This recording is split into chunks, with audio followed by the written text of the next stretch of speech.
여러분 안녕하세요. 오늘은 수체계와 수표현 방법에 대해서 쭉 한번 정리해보는 시간을 가질 건데요. 바로 시작을 해보겠습니다. 자, 처음에는 자연수부터 시작을 할 건데요. 자연수는 1부터 시작해서 1씩 커지는 수가 자연수예요. 자연수는 뭔가를 세려고 자연스럽게 만들어진 수기 때문에 0이 아니라 1부터 시작합니다. 뭔가 셀 게 있어야 시작을 하겠죠. 우리가 0, 1, 2, 3, 4 이렇게 세지 않잖아요. 하나, 둘, 셋, 넷 이렇게 세니까 뭐 깊게 들어가진 않을게요. 그러면 0은 뭘까요? 0은 이렇게 정의합니다.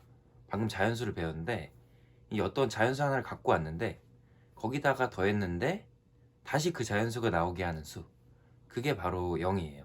그러니까 무슨 말이냐면 예를 들어 보면은 자연수 중에 1을 하나 갖고 올게요. 1이랑 더했는데 다시 1이 나오게 하는 그런 수가 있을까? 뭘 더했는데 어떻게 그대로지? 그냥 그걸 0이라고 하는 거예요.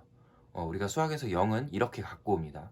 뭔가에다가 더했는데 다시 그 뭔가가 나오게 하는 수, 그게 0이에요. 자, 그 다음에는 음의 정수예요. 음의 정수는 새로운 수 표현, 부호가 필요한데요. 우리가 방금 배웠던 그 자연수에다가 마이너스 부호만 붙여서 만든 게 음의 정수예요. 근데 정의를 해줘야 되겠죠. 자, 음의 정수의 정의는 이렇습니다. 방금 우리가 자연수랑 0을 배웠는데요. 우리가 배운 자연수에다가 더해서 0이 나오게 하는 수. 자, 요거를 음의 정수로 할 거예요. 그러니까 예를 들어 보면은 1이 있는데 1에다 더해서 0이 되게 하는 수가 있을까? 그걸 그냥 마이너스 1이라고 정의하는 거예요. 뭔가에다 더했는데 어떻게 작아져? 그냥 그런 수 있다고 하고 정의해 나간 게 음의 정수예요. 그쵸?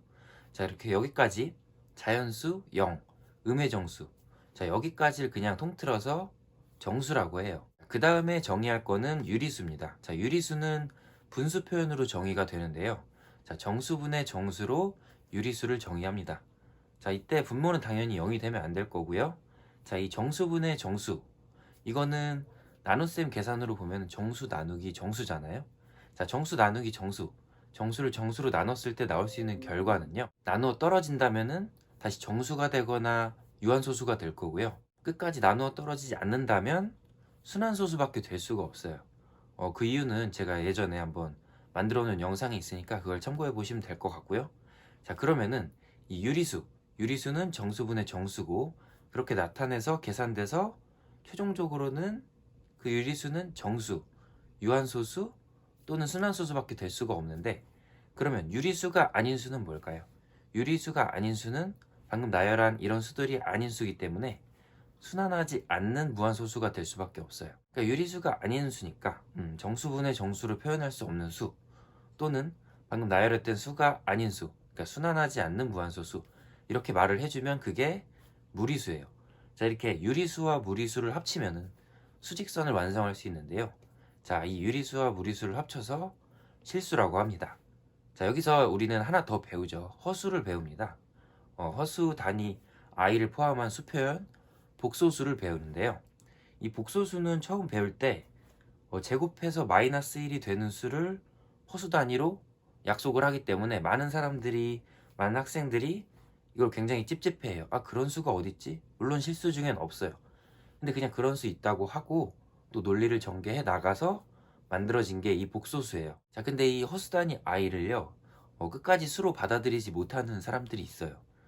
그럼 왜냐면은 우리가 고등학교를 졸업할 때까지 이 i를 포함한 실생활 문제를 볼 일이 없거든요. 그러니까 이거는 실생활에서 볼 일이 없는 수네, 이건 수가 아니네, 이렇게 해서 아예 그러니까 복소수를 아예 쳐다도 보지 않는 사람이 있어요. 그러면은 그냥 수학의 한 영역을 아예 그쪽에 조명을 꺼버리는 거나 마찬가지예요. 그러니까 우리가 수에 대해서 좀 마음을 좀 너그럽게 볼 필요가 있어요. 제가 얼마 전에 그 안될까학이라는 채널에서 그 랩미팅에서 김민영 교수님이 나오는 걸 봤는데, 공진님이셨나요? 누가 질문을 그렇게 했어요. 수가 아닌 것도 이렇게 계산을 할 수 있나요? 이렇게 질문을 하셨었는데, 그때 그 교수님이 계산할 수 있으면 그게 수다, 이렇게 정말 멋진 말을 해주셨어요. 근데 우리가 이 복소수를 한번 보세요. 우리가 복소수는 사칙연산, 그리고 뭐 교환법칙, 결합법칙, 분배법칙 다 성립해요. 수가 아닐 이유가 없어요. 너무나 완벽한 수거든요. 그러니까 여러분이 마음의 눈을 좀 너그럽게 보면은 이 수에 대해서 좀 많이 너그럽게 볼 수 있어요. 이 수체계에 대해서 이렇게 숲을 한번 보고 나면요. 찝찝했던 것들 있잖아요. 예를 들어서 뭐 0.999는 정말 1인가? 또는 왜 그 유리수에서 왜 분모가 0이 되면 안 됐을까? 왜 0 팩토리얼이 1이지? 이런 생각에 대해서 이렇게 생각할 수 있을 것 같아요. 수체 계산 그랬나 보지? 계산이 잘 되기 위해서 그랬나 보지? 그러면 계산이 잘 안 되나 보지?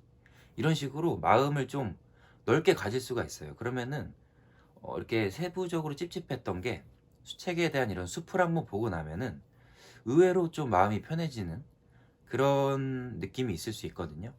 자, 그래서 오늘 수체계와 숲 표현 방법에 대한 얘기를 해봤는데요. 오히려 이렇게 숲을 보기 위해서 좀 세부적인 내용들은 많이 빼고 이렇게 한번 총괄적으로 한번 보는 시간을 가졌는데요. 자, 오늘 수체계와 숲 표현 방법에 대한 얘기는 여기까지 하도록 하겠습니다.